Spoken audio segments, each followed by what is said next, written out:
Hello friend, welcome to exam oriented. तो हमारी series चल रही है सामान्य हिंदी की सीरीज़ चल रही है और इसके राइटर हैं आपके राजपाल सिंह। ये देख सकते हैं आप, राजपाल सिंह इसके राइटर हैं और यूनिवर्सल बुक है। देखिए दोस्तों, इसका ये पार्ट अभी 8 चल रहा है। इससे पहले हमने इसके 7 भाग कंप्लीट कर दिए हैं, जो काफ़ी महत्वपूर्ण एमसीक्यूज के तौर पे हम इसको लेके चल रहे हैं। तो आगामी आपके सभी एग्ज़ाम के लिए ये इम्पोर्टेंट रह सकता है। जैसे कि यहाँ पे दिया गया है, जिस भी एग्ज़ाम में आपको हिंदी पूछी जाती है ना, आपका कोई भी ऐसा एग्ज़ाम मान के चलो जहाँ पे आपको हिंदी पूछी जाती है 20 नंबर या 50 नंबर, 30 नंबर, 100 नंबर, 200 नंबर, तो उन सभी एग्ज़ाम के लिए काफ़ी ज़्यादा महत्वपूर्ण साबित बुक है। देखिए दोस्तों, इसमें बहुत अच्छे अच्छे क्वेश्चन आपको देखने को मिलेंगे। एक बार इस बुक को देखिए तो सही, आपको पता चलेगा कि इस बुक के अंदर क्या चीज़ है। बहुत ही बेस्ट बुक है अभी तक के लिए हिंदी के लिए। ठीक है, मैं इसको बहुत बेस्ट बुक मानूंगा। जैसे कि मैं बोलता हूँ कि हिंदी के लिए एक रामबाण बुक मानता हूँ मैं इसको। ठीक है, अगर आपका किसी भी एग्ज़ाम में कहीं से भी कितने भी नंबर की भी हिंदी के क्वेश्चन बनते हैं, तो आप इस बुक को फॉलो करें तो निश्चित ही आपको की हिंदी काफ़ी अच्छी हो जाएगी। ठीक है, और इसमें आपको एमसीक्यू देखने को मिलेंगे आपको इसमें। तो मैं बता दूं आपको, इसमें 6500 यानी कि 6500 के आसपास में ऑब्जेक्टिव एमसीक्यूज देखने को मिलेंगे और इसमें आपको थ्योरी वाइज क्लास भी मिल जाएगी। और मैं इसको बता दूं कि आपको ये मार्केट में मिल सकती है, आपको 350 के आसपास में आपको मार्केट में मिल जाएगी। इसका रेट है बुक का 350। ठीक है, तो आइए हम सीरीज को स्टार्ट करते हैं। देखिए दोस्तों, जिन किसी ने भी अभी तक इसके 7 पार्ट नहीं देखे हैं, हमारे प्लेलिस्ट में जाके आप 7 पार्ट देख सकते हैं। और मैं इसकी अगर आप पीडीएफ चाहते हैं तो हमारा टेलीग्राम चैनल है, मैं उस पर इसकी पीडीएफ दे दूँगा। आप डिस्क्रिप्शन में जाके टेलीग्राम चैनल को ज्वाइन कर सकते हैं। ठीक है, अगर आप हमारे व्हाट्सएप ग्रुप पे जुड़ना चाहते हैं तो मैं उसका लिंक भी आपको नीचे दे दूंगा, आप वहाँ भी ज्वाइन हो सकते हैं। तो मैं दोनों लिंक नीचे डाल दूंगा।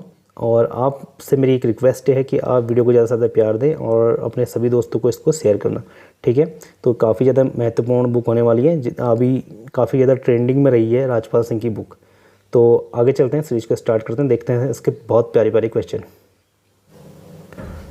तो पीडीएफ आप लोग टेलीग्राम चैनल से इसकी डाउनलोड कर सकते हैं, मैं वहाँ पे पीडीएफ दे दूँगा, तो आप ज्वाइन हो सकते हैं। मैं लिंक डिस्क्रिप्शन पे दे दूँगा। ठीक है, तो आइए सीरीज को स्टार्ट करते हैं। देखिए दोस्तों, इससे पहले हमने 196 क्वेश्चन तक देख लिए हैं, आज 197 क्वेश्चन से देखेंगे। इसमें 300 के आसपास एमसीक्यूज है, तो जल्दी ये सीरीज हमारी ख़त्म होने वाली है यहाँ से। ठीक है, इसके बाद हम आगे चलेंगे। तो सीरीज को देखें। भारत में कितने प्रकार के भाषा परिवार पाए जाते हैं? तो देखिए दोस्तों, भारत में कितने परिवार की भाषा परिवार है? तो option number A 4, option number B है इसमें 6, ऑप्शन नंबर सी है इसमें 5, ऑप्शन नंबर डी है इसमें 7। तो इसमें आपको भाषा परिवार 5 प्रकार के भाषा परिवार देखने को मिलेंगे। ठीक है, बुक के अकॉर्डिंग इसमें आंसर दिया गया है, ए और सी इसमें आंसर दिया गया है 4 और 5। तो आप इन दोनों में से ऑप्शन में आपको अगर 5 नहीं मिले तो आप 4 कर सकते हैं, अगर 4 नहीं मिले तो आप 5 कर सकते हैं। वैसे ज़्यादा इसका राइट आंसर होगा आपका 5। ठीक है, ऑप्शन नंबर सी इसका ज़्यादा राइट आंसर होगा। अगले क्वेश्चन पे चलते हैं। इनमें से किस ज़िले में कन्नौजी बोली जाती है? तो देखिए दोस्तों, जो कन्नौजी जो बोली है वो किस ज़िले में बोली जाती है? ऑप्शन नंबर ए है इसमें उरई, ऑप्शन नंबर बी है झांसी, ऑप्शन नंबर सी है इसमें हरदोई, ऑप्शन नंबर डी एस में जालौन। ठीक है, तो इसका सही आंसर होगा आपका ऑप्शन नंबर सी, इसका सही आंसर है। हरदोई में आपकी ये बोली जाती है कन्नौजी। ठीक है, खंडुक विलास प्रेस इनमें से किस स्थान से संबंधित है? तो देखिए दोस्तों, जो खंडुक विलास प्रेस है वो किस स्थान से संबंधित है आपका? ऑप्शन नंबर ए है इसमें Delhi, option number B Varanasi, option number C है प्रयागराज, ऑप्शन नंबर डी है इसमें पटना। तो सही आंसर है इसका option number D, right answer है पटना। भाषा की दृष्टि से हिंदी प्रदेश के अंतर्गत निम्न में से कौन सी शामिल नहीं है? तो देखिए दोस्तों, भाषा की दृष्टि से हिंदी प्रदेश के अंतर्गत कौन सी भाषा इसमें शामिल नहीं है? तो इसका राइट आंसर है आपका option number D, Andhra Pradesh का राइट आंसर है। अगले क्वेश्चन पे चलते हैं। देखिए दोस्तों, ये क्वेश्चन काफ़ी ज़्यादा इंपॉर्टेंट रहेगा, जिस तरीके से आजकल के एग्ज़ाम पैटर्न के हिसाब से पेपर बन रहा है। तो इस क्वेश्चन को काफ़ी अच्छे से आप देख लीजिएगा। मैं बताता हूँ क्वेश्चन। हिंदी भाषा के उद्भव का सही क्रम कौन सा है? तो देखिए दोस्तों, आपको बताना है कि हिंदी भाषा का जो उद्भव है ना, वो इसका सही क्रम बताना है आपका। तो इसमें ऑप्शन नंबर ए है, इसमें अपभ्रंश, प्राकृतिक, पाली और हिंदी। ऑप्शन नंबर बी है इसमें हिंदी, पाली, प्राकृतिक, अपभ्रंश। ऑप्शन नंबर सी है इसमें प्राकृतिक, हिंदी, अपभ्रंश और पाली। ऑप्शन नंबर डी है इसमें पाली, प्राकृतिक, अपभ्रंश और हिंदी। तो आपको इसमें सही आंसर बताना है। तो देखिए दोस्तों, काफ़ी इंपॉर्टेंट क्वेश्चन रहेगा, कभी भी बन सकता है आपके किसी भी एग्जाम में। तो इसका राइट आंसर है ऑप्शन नंबर डी, पाली, प्राकृतिक, अपभ्रंश, हिंदी, जो हिंदी भाषा के उद्भव का सही अनुक्रम माना जाता है। ठीक है, अगले क्वेश्चन पे चलते हैं। निम्नलिखित कथनों में से कौन सा कथन सही नहीं है? तो देखिए दोस्तों, इसमें से कौन सा कथन आपको बताना है कि जो सही नहीं है। तो क्वेश्चन नंबर 202 का है। तो इसका राइट आंसर होगा option number A, Asamiya Oriya का विकास अपभ्रंश से होता है। तो देखिए दोस्तों, असम जो उड़ीसा है, इसका विकास अपभ्रंश से नहीं होता है। जो असमिया है, इसका विकास आपके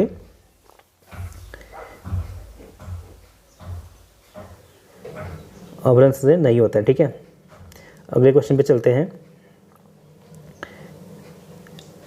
इनमें कौन सी भाषा भारतीय संविधान की 8वीं अनुसूची में शामिल नहीं है? तो बताना है आपको कि ये जो भाषा दी गई है, ऑप्शन इसमें 4 दिए गए हैं, इसमें से कौन सी भाषा आपके 8वें अनुसूची में शामिल नहीं है। ठीक है, तो हमारे भारत में टोटल 8 अनुसूचियाँ हैं और वर्तमान में 12 अनुसूचियाँ हैं। इसमें से कौन सी वो भाषा है जो 8वीं अनुसूची में शामिल नहीं है? तो option number A Magahi, option number B है संताली, ऑप्शन नंबर सी है मणिपुरी, ऑप्शन नंबर डी है इसमें मराठी। तो आपको सही आंसर इसका बताना है। तो देखिए दोस्तों, इसका सही आंसर है आपका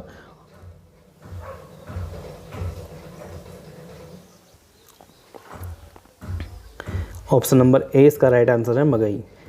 इनमें से कौन सी द्रविड़ परिवार की भाषा नहीं है? तो देखिए दोस्तों, बताना है आपको कि इनमें से कौन सी द्रविड़ भाषा परिवार की भाषा नहीं है। ऑप्शन नंबर ए है Kannada, option number B Malayalam, option number C इसमें कोई, ऑप्शन नंबर डी इसमें खासी। तो ठीक है, आपको इसमें बताना है कि द्रविड़ भाषा परिवार की भाषा नहीं है। तो इसका राइट आंसर है दोस्तों ऑप्शन नंबर डी, खासी जो है इसमें द्रविड़ भाषा परिवार की भाषा नहीं है। 205वां क्वेश्चन देखेंगे। भारत में प्रधानमंत्री किस समिति की अध्यक्षता करते हैं? तो देखिए दोस्तों, भारत में जो प्रधानमंत्री होते हैं, आपको पता है वो किस समिति की अध्यक्षता करते हैं आपके? तो इसका आंसर आपको बताना है। तो इसमें आपको ऑप्शन नंबर सी इसका राइट आंसर है, केंद्रीय हिंदी समिति की अध्यक्षता करते हैं भारत के जो प्रधानमंत्री होते हैं। अगले क्वेश्चन पे चलते हैं। राष्ट्रीय अनुवाद मिशन कहाँ पर स्थित है? तो देखिए दोस्तों, राष्ट्रीय जो अनुवाद मिशन है वो कहाँ पर स्थित है आपका?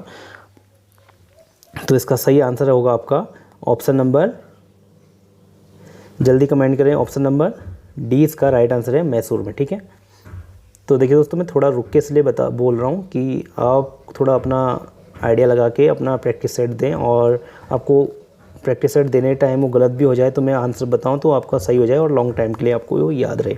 ठीक है, 207 क्वेश्चन है। भारत सरकार के गृह मंत्रालय के तहत कौन सा विभाग है? तो आपको बताना है कि भारत सरकार के जो गृह मंत्रालय है, इनके पास आपका कौन सा विभाग है? ऑप्शन नंबर ए है साहित्य अकादमी, ऑप्शन नंबर बी है विधायी विभाग, ऑप्शन नंबर सी है इसमें उच्चतर शिक्षा विभाग, ऑप्शन नंबर डी है इसमें राज्य भाषा विभाग। तो इसका राइट आंसर है दोस्तों ऑप्शन नंबर डी, इसका राज्य भाषा विभाग जो है भारत के गृह मंत्रालय के पास रहता है। ठीक है, अगले क्वेश्चन पे चलते हैं। देखिए, काफ़ी इंपॉर्टेंट क्वेश्चन है। तीसरा विश्व हिंदी सम्मेलन किस वर्ष संपन्न हुआ? तो आपको बताना है इसमें तीसरा विश्व हिंदी सम्मेलन किस वर्ष संपन्न हुआ? तो ऑप्शन नंबर ए है इसमें 1983, ऑप्शन नंबर बी है 1993, ऑप्शन नंबर सी है इसमें 1999, ऑप्शन नंबर डी है इसमें 1996। तो देखिए दोस्तों, तीसरा विश्व हिंदी सम्मेलन जो आपका हुआ था, इसकी मैं बात करूं तो ये हुआ था आपका 28 से 30 अक्टूबर। ठीक है, अक्टूबर 1983। ठीक है, 1983 में हुआ था और ये हुआ था आपका नई दिल्ली में हुआ था। ठीक है, यानी कि भारत में नई दिल्ली। और इसमें जो समापन में जो समारोह में मुख्य अतिथि सुप्रसिद्ध कवयित्री कौन थी? तो देखिए दोस्तों, क्वेश्चन इस प्रकार से बन सकता है इसका। तीसरा विश्व हिंदी सम्मेलन के समारोह में मुख्य अतिथि सुप्रसिद्ध कवियत्री कौन थी? तो इसमें आपको ऑप्शन दे सकते हैं। तो इसमें सुमित्रा नंदन पंत हो सकता है, महादेवी वर्मा हो सकता है, और राजेश जोशी हो सकता है। इस तरीके से कई कवियों के नाम दिए जा सकते हैं आपको। तो देखिए दोस्तों, इसमें से आपको राइट आंसर बताना होगा, तो वो होंगी आपकी महादेवी वर्मा। इसके समापन समारोह के अंतिम सुप्रसिद्ध कवियत्री रही थी। ठीक है, काफ़ी इंपॉर्टेंट रहेगा, आप चाहे तो इसको नोट कर सकते हैं। और ये फैक्ट आपको बहुत कम देखने को मिलेंगे। ठीक है, और ऐसे ही क्वेश्चनों से आपको सिलेक्शन मिलता है दोस्तों। जैसे पूछा जाता है कि ये डीप क्वेश्चन था कि पूछा जाएगा कि जो तीसरा विश्व हिंदी सम्मेलन हुआ था ये कहाँ पे हुआ, और इसके अंतिम मुख्य अतिथि सुप्रसिद्ध कौन सी कवियत्री रही थी? तो आपको इसमें से आंसर इस तरीके से बताना होगा, जो है महादेवी वर्मा थी, ये रही थी। ठीक है, तो ये आपका ऐसे राइट आंसर होगा। अगले क्वेश्चन पे चलेंगे।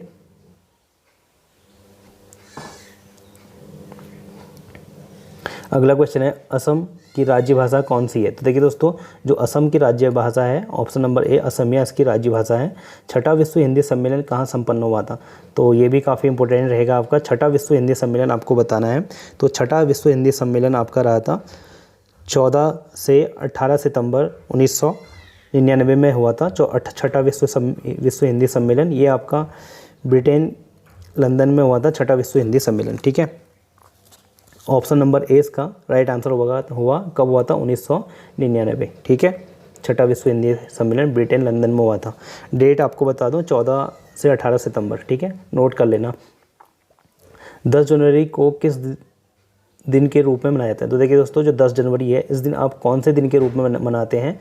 तो इसमें आपको थोड़ा कन्फ्यूजन हो सकता है, तो इस क्वेश्चन को आप अच्छे से देख लीजिएगा। इसका ऑप्शन नंबर ए है विश्व हिंदी दिवस के रूप में, ऑप्शन नंबर बी है गणतंत्र दिवस के रूप में, ऑप्शन नंबर सी है मातृभाषा दिवस के रूप में, ऑप्शन नंबर डी है हिंदी दिवस के रूप में। तो देखिए दोस्तों, आपको कन्फ्यूजन कहाँ पे हो सकता है? इसमें कन्फ्यूजन होने वाले चांसेस हैं विश्व हिंदी दिवस, ऑप्शन ए और ऑप्शन डी। ठीक है, हिंदी दिवस, और इसका राइट आंसर होगा आपका 10 जनवरी को आपके विश्व हिंदी दिवस के रूप में मनाया जाता है। ऑप्शन नंबर ए इसका राइट आंसर होगा। ठीक है, अवधि किसके संबंध में है? तो देखिए दोस्तों, अवधि जो है किससे संबंध है? अवधि जो भाषा है इसका संबंध आपको बताना है। तो इसका संबंध आपका है अवधि भाषा का।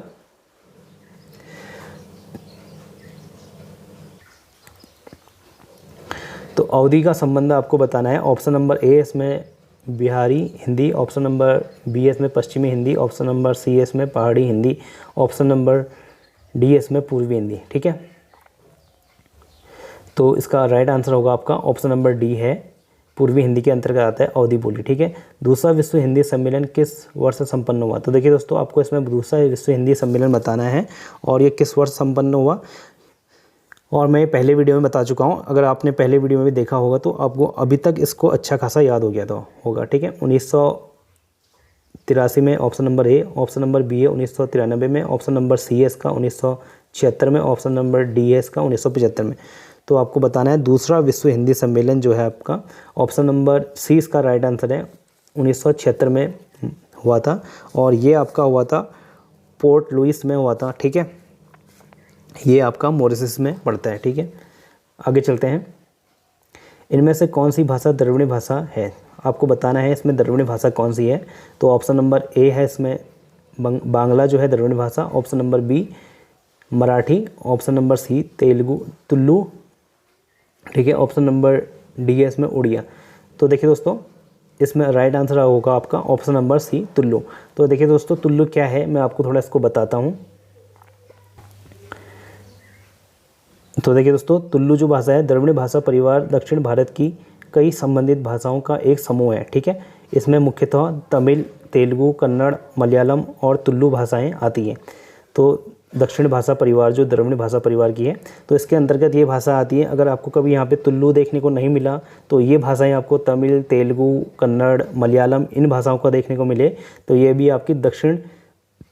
आपकी द्रविड़ भाषा परिवार की या दक्षिण भाषा परिवार की से संबंधित है। ठीक है, तो इम्पोर्टेंट रहेगा दोस्तों, आप चाहे तो इसको स्क्रीनशॉट मार के आप नोट कर सकते हैं, दक्षिण भाषा परिवार। ठीक है, या द्रविड़ भाषा परिवार।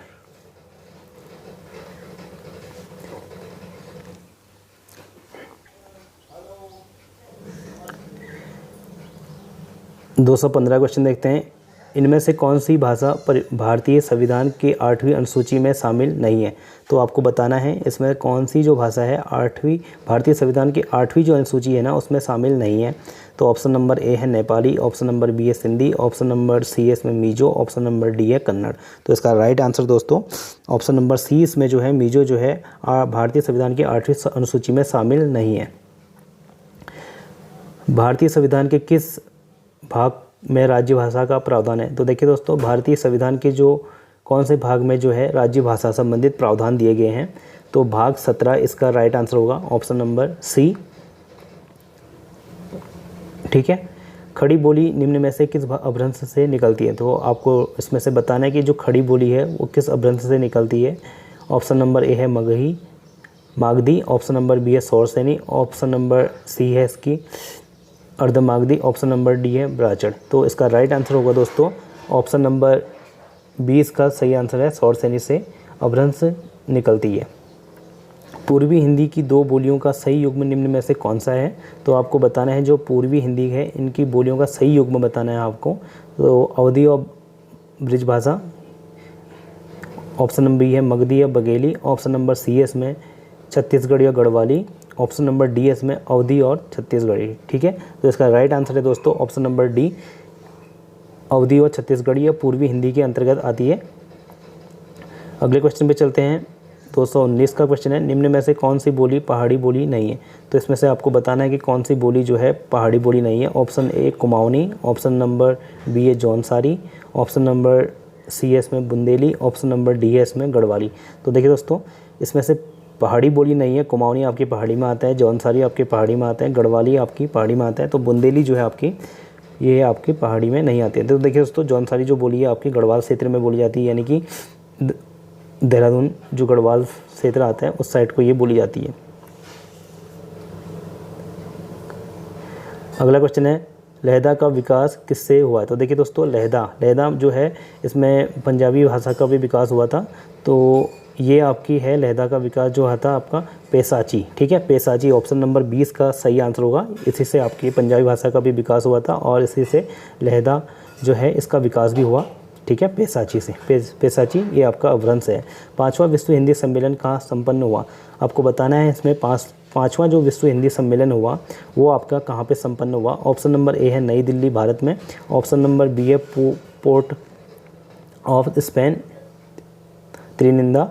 ठीक है, इस तो राइट आंसर है दोस्तों इसका option number B port of Spain Trinidad में इसका संपन्न हुआ 5वां विश्व हिंदी सम्मेलन। मगधी अपभ्रंश से विकसित बोली कौन सी है? तो देखिए दोस्तों मगधी जो अपभ्रंश है इससे विकसित बोली आपको बताना है। तो इससे विकसित बोली जो है आपकी मगही जो है मगधी अपभ्रंश से विकसित बोली है। ऑप्शन नंबर सी इसका राइट आंसर होगा मगही। ठीक है, ये मगधी अपभ्रंश से विकसित बोली है। अगले क्वेश्चन पे चलते हैं, पाली भाषा का अन्य एक नाम क्या है? तो देखिए दोस्तों पाली भाषा का अन्य एक नाम क्या है आपका? तो पाली भाषा का अन्य नाम है आपका प्राकृतिक, इसका अन्य नाम है हाड़ौती बोली क्या है? तो देखिए दोस्तों ये काफ़ी ज़्यादा कन्फ्यूजन क्वेश्चन है और काफ़ी ज़्यादा इंपॉर्टेंट क्वेश्चन भी है। तो पूर्वी राजस्थानी की है और दक्षिणी राजस्थानी की है, पश्चिमी राजस्थानी की है और उत्तरी राजस्थानी की है। तो देखिए दोस्तों आप कन्फ्यूजन हो सकते हैं इसमें पूर्वी और पश्चिमी राजस्थानी, तो इसलिए ये क्वेश्चन आपको बहुत अच्छे से देखना पड़ेगा कि ये पूर्वी राजस्थानी है कि पश्चिमी राजस्थानी है। तो देखिए दोस्तों इसका राइट आंसर होगा आपका पूर्वी राजस्थानी के अंतर्गत आती है हाड़ौती बोली। ठीक है, इसको आप याद कर लीजिएगा कि ये पूर्वी राजस्थानी के अंतर्गत। अगर एग्जाम में यहाँ पे पश्चिमी भी दे दिया ना दोनों में से, तो आप यहाँ पे बहुत गंदी तरीके से फंस सकते हैं। इसलिए पूर्वी राजस्थानी को अच्छे से याद करें। हाड़ौती जो है पूर्वी राजस्थानी के अंतर्गत आती है। निम्न में से कौन सी बोली पश्चिमी हिंदी की बोली नहीं है? इनमें से कौन सी जो बोली है पश्चिमी हिंदी की बोली नहीं है इनमें से? ठीक है, तो ऑप्शन नंबर ए है Kannauji, option number B Bagheli, option number C Brijbhasha, option number D Bundeli. तो इसमें सही आंसर है आपका ऑप्शन नंबर बी बघेली जो है इसमें पश्चिमी हिंदी की बोली नहीं है। काशिका किस क्षेत्र की बोली को कहा जाता है? तो काशिका किस क्षेत्र की बोली को कहा जाता है? तो ये आप थोड़ा सेंस लगा के भी आप इसको कर सकते हैं, जैसे आगरा, देहरादून, आगरा, आरा भोजपुर, तो इसका राइट आंसर होगा बनारस। ठीक है, काशी कहा जाता है बनारस। निम्नलिखित में से किस भाषा को 92वें संविधान संशोधन अधिनियम 2003 के तहत संविधान की 8वीं अनुसूची में नहीं शामिल किया गया? तो 92वें संविधान संशोधन अधिनियम 2003 के तहत 8वीं अनुसूची में किस भाषा को सम्मिलित नहीं किया गया है, आपको बताना है इसमें। ऑप्शन नंबर ए है संथाली, ऑप्शन नंबर बी है मैथिली, ऑप्शन नंबर डी है इसमें डोगरी, ऑप्शन नंबर सी है इसमें डोगरी, ऑप्शन नंबर डी है इसमें तमिल। तो इसमें राइट आंसर बताना है। तो इसका राइट आंसर है ऑप्शन नंबर डी है तमिल। इसको 92वें संविधान संशोधन 2003 के तहत इसको भारतीय संविधान की 8वीं अनुसूची में शामिल नहीं किया गया है, तमिल भाषा को नहीं किया गया है। पाली भाषा का संबंध निम्न में से किस साहित्य से मुख्य रूप से जोड़ा गया है? पाली साहित्य को, ठीक है, पाली भाषा का संबंध निम्न में से किस साहित्य के मुख्य रूप से जोड़ा गया है? तो इसका आंसर देखते हैं। तो ऑप्शन नंबर सी इसमें जो है पाली साहित्य को बौद्ध साहित्य से जोड़ा गया है। 8वां विश्व हिंदी सम्मेलन कहाँ पर संपन्न हुआ? तो 8वां विश्व हिंदी सम्मेलन आपको बताना है, तो कहाँ पे संपन्न हुआ? ये आपका हुआ था भैया 2007 में हुआ था। ठीक है, 2007 में हुआ था और ये हुआ था आपका 13 से 15 जुलाई। ठीक है, जुलाई का मंथ था, जुलाई में संपन्न हुआ था और ये जगह है आपका न्यूयॉर्क अमेरिका में संपन्न हुआ था। 8वां विश्व हिंदी सम्मेलन 2007 याद करना, और 13 से 15 जुलाई के बीच। ठीक है, 8वां विश्व हिंदी सम्मेलन। सिंधी भाषा का उद्भव किस अपभ्रंश से माना जाता है? जो सिंधी भाषा है इसका उद्भव किस अपभ्रंश से माना जाता है? तो सिंधी भाषा का उद्भव की मैं अगर बात करूं तो ये आपका माना जाता है ब्राचड़ अपभ्रंश से सिंधी भाषा का उद्भव माना जाता है। इंपॉर्टेंट क्वेश्चन रहेगा, सिंधी भाषा का उद्भव पूछा जाएगा तो ब्राचड़ अपभ्रंश से हिंदी भाषा का उद्भव माना जाता है। मैथिली का संबंध किस अपभ्रंश से माना गया है? जो देखिए दोस्तों, मैथिली जो भाषा है इसका संबंध आपको बताना है किस से माना गया है। तो इसका राइट आंसर है आपका ऑप्शन नंबर सी, मागधी से मैथिली भाषा का संबंध माना गया है। ठीक है, 9वां विश्व हिंदी सम्मेलन कहाँ पे संपन्न हुआ? तो 9वां विश्व हिंदी सम्मेलन की अगर मैं बात करूँ तो ये आपका संपन्न हुआ था। ठीक है, कब संपन्न हुआ था? 22 से 24 दिसंबर। ठीक है, दिसंबर 22 से 24 दिसंबर 2012 में। कौन सा विश्व हिंदी सम्मेलन है? 9वां विश्व हिंदी सम्मेलन है और ये आपका संपन्न हुआ था ऑप्शन नंबर बी, जोहान्सबर्ग दक्षिण अफ्रीका में संपन्न हुआ था 2012। राजस्थान की राज्य भाषा कौन सी है? तो देखिए दोस्तों, राजस्थान की जो राज्य भाषा है, तो ये भी इम्पोर्टेंट क्वेश्चन है कि राजस्थान की राज्य भाषा पूछी जाएगी। तो राजस्थान की राज्य भाषा आपकी option number A Gujarati, option number C एस में पंजाबी, ऑप्शन नंबर बी एस में राजस्थानी, ऑप्शन नंबर डी एस में हिंदी। तो आपको इसमें बताना है राजस्थान की राज्य भाषा। तो ये आप कमेंट करके बताइएगा कि दोस्तों राजस्थान की राज्य भाषा कौन सी है। ये क्वेश्चन मैं आपके लिए छोड़ देता हूँ, इसको मैं अगले क्वेश्चन में आपको बता दूंगा। अगर कमेंट में आप लोगों के अच्छे रिस्पॉन्स आए तो मैं आपको कमेंट में इसको पिन कर दूंगा इसका आंसर। ठीक है, अगले क्वेश्चन की बात करते हैं। गोवा की मुख्य राज्य भाषा कौन सी है? गोवा की मुख्य राज्य भाषा कौन सी है? तो गोवा की बात करें तो ऑप्शन ए है में Kannada, option number B Hindi, option number C इसमें मराठी, ऑप्शन नंबर डी इसमें कोंकणी। तो गोवा की मुख्य राज्य भाषा की बात करें तो गोवा की कोंकण जो है ऑप्शन नंबर डी इसका राइट आंसर है। गोवा की मुख्य राज्य भाषा है। ठीक है, छत्तीसगढ़ी किस हिंदी की बोली है? तो देखिए दोस्तों, छत्तीसगढ़ी जो है आपकी तो पूर्वी हिंदी की यह बोली है। ऑप्शन नंबर डी इसका राइट आंसर होगा। तो देखिए दोस्तों, आज के लिए फ़िलहाल इतने ही। हमने यहाँ पे 40 क्वेश्चन के आसपास देखे हैं, तो 40 क्वेश्चन से भी ज़्यादा क्वेश्चन देखे हैं। अगर आपको हमारी सीरीज़ अच्छी लग रही हो तो सीरीज़ को ज़्यादा से ज़्यादा शेयर करें और अपना प्यार दें। और देखिए दोस्तों, ये क्वेश्चन मैंने आपके लिए छोड़ा है, तो इसका आंसर मुझे आप कमेंट करके बताइए, काफ़ी इंपॉर्टेंट क्वेश्चन है। देखिए दोस्तों, जब आप कोशिश करेंगे, कमेंट करेंगे, आपको तभी इसका आंसर पता चलेगा, या आप कहीं और सोर्सेज से भी इसको आंसर पता कर सकते हैं।